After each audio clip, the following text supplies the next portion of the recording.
আসসালামু আলাইকুম, কেমন আছেন আপনারা? আলহামদুলিল্লাহ ভালো আছেন সবাই। আমিও আলহামদুলিল্লাহ অনেক ভালো আছি। সো আজকে আমি খালি পায়ে, হ্যাঁ খালি পায়ে, আমার খালি পায়ে থাকতে মন চাই। এখন আমি দেখাবো আমাদের ক্ষেতের অবস্থা। একটা চারা মরে গেছে, এটা হলো বেগুন চারা। বেগুন চারা অনেক বড় হয়ে গেছে। আর এটা হলো কি চারা, এটা মরিচ গাছ। আর এটা টমেটো গাছ। ইয়েস, আর এই গাছটার নাম যেন আমি ভুলিয়ে গেছি। হ্যাঁ, একদম ভুলে গেছি গাইস। কথা কথা শোনা যাচ্ছে, আমি বুঝতেছি না। আর এটা হলো আমাদের ফেভারিট ফেভারিট গাঁদা ফুল গাছ।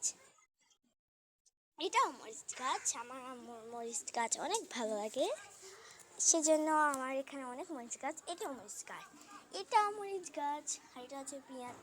পেঁয়াজ লুকছে, পেঁয়াজ পাতা হয়ে গেছে। আর আমি কি কি দেখাবো, এটা হচ্ছে একটা ফুল গাছ, কিন্তু ফুলটা এখনো উঠতেছে না। ফুলটা এখনো উঠতেছে না, জানি না কেন।